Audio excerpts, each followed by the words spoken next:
My fascination with absinthe started my freshman year in English comp class back in 1972. We had to write a paper about something out of a novel we had just read, and I decided that this drink I had never heard of was a good candidate. Boy, I'm screwing this up. It was green, hallucinogenic, and illegal. What's not to like about that, right? Thanks. Fast forward to 2012, and Karen and I are trying to come up with some new products for tree spirits. Recently legalized absinthe seemed perfect. So what exactly is absinthe other than what Tinkerbell would drink if she was 8 feet tall and covered in tattoos? Lisa Oakes did that. Absinthe is a high-proof spirit flavored with herbs, primarily anise, fennel, and wormwood. This is wormwood.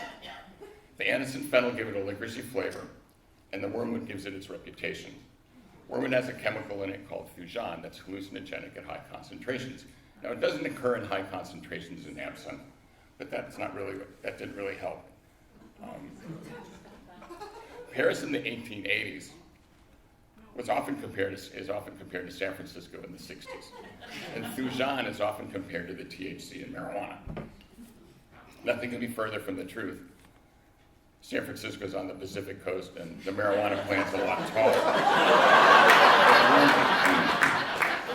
Herbal tinctures were some of the first medicines, and wormwood's medicinal use dates back to ancient Greek. The first recorded use of absinthe was as a patent medicine made up by a French doctor in Switzerland in the late 1700s. His formula was eventually acquired by Henry Pernod, who opened a small distillery in Switzerland at the end of the century, and then a larger one in Pontellier, France in 1805. Pontellier eventually became the world's center for absinthe production, with 28 distilleries located there, and Pernod Ricard became a worldwide giant in the spirits business. By 1910, the French were drinking 35 million liters of absinthe per year. There are two types of absinthe. There's a clear, often referred to as Swiss or Blanche, and then there's a more common green, often referred to as French or Vert. The green absinthe involves an extra step in its production, where an additional set of herbs, often including lemon balm, hyssop, and petite wormwood, are steeped in the clear liquor to give it its color. The traditional way of drinking absinthe is to pour a shot of absinthe into a glass, put a slotted spoon over the glass, place a sugar cube on the spoon, and then ice water from a fountain is dripped onto the sugar cube and into the glass. As the water is added, the drink will go from clear green to a hazy opalescence. This is often referred to as the louche, or seeing the green fairy. In 1886, France gave the U.S. the Statue of Liberty. What did we give them in return? We gave them a grapevine root mite called phylloxera that came to France on the roots of conquered grapevines. The mite devastated the French wine industry, despite their inventive use of the toad in fighting it, and it resulted in a sharp rise in the cost of wine. Many absinthe producers who had traditionally made their product from grape brandy began using beet sugar to produce their base alcohol. The price of wine went up, the price of absinthe went down, and absinthe became a drink of the masses. And the wine industry was not happy about it. About the same time, Paris was becoming a hotbed of artistic creativity. Struggling painters, writers, and actors flocked to the city during what was referred to as the Belle Epoque. Absinthe became so popular in Paris that 5 o'clock was referred to as the green hour because everyone was in cafes drinking absinthe. The late 1800s also saw the rise of the temperance movement throughout Europe. As consumption of distilled spirits increased, so did the incidence of domestic violence and drunkenness at work. The temperance movement, the wine industry, and the industrial manufacturers became strange bedfellows, and absinthe became their scapegoat. If the bohemian lifestyles of the artists weren't enough to convince you that absinthe was a one-way ticket to misery, their artwork certainly would.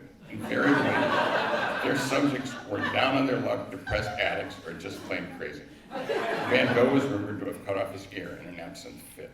Scientific articles were written about absinthism, which was much worse than alcoholism, and how wormwood caused convulsions, violent behavior, and insanity. In 1905, a Swiss farmer murdered his whole family after drinking all day. He was an habitual drunk who drank several liters of wine and various spirits every day, but on this day he also had 2 glasses of absinthe. This was the straw that broke the camel's back. Absinthe was banned in Belgium in 1906, in Switzerland in 1910, in the USA in 1912, and in France in 1914. It continued to be produced in Czechoslovakia, Spain, and Portugal. It was never outlawed in the UK, where it was drunk by the upper classes. And it was rumored to have been favored by the early MI5 crowd. In fact, this is where the revival of absinthe began, when a British importer, realizing that it had never been banned in the UK, began importing it from Czechoslovakia. In 2007, absinthe was legalized in the US. And even though scientific research had determined that the amount of thujan typically found in absinthe wasn't dangerous, the feds still require absinthe sold in the US to be thujan-free, which they define as being having less than 10 parts per million of thujan.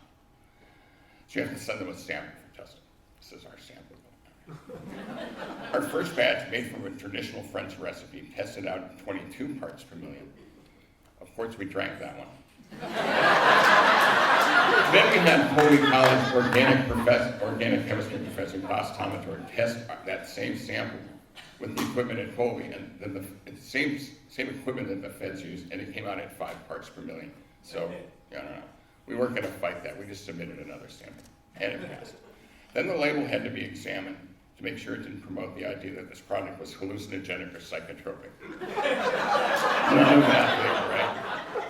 It took over a year from when we submitted our initial sample to when we finally got approval to sell it. The legacy of absinthe as a mysterious, addictive, and mind-altering drink continues to this day, even though much of its legacy has been debunked. Its small but passionate following embraces the tradition of the drink while happily experimenting with new variations. The depressed addict is gone. The green fairy is back.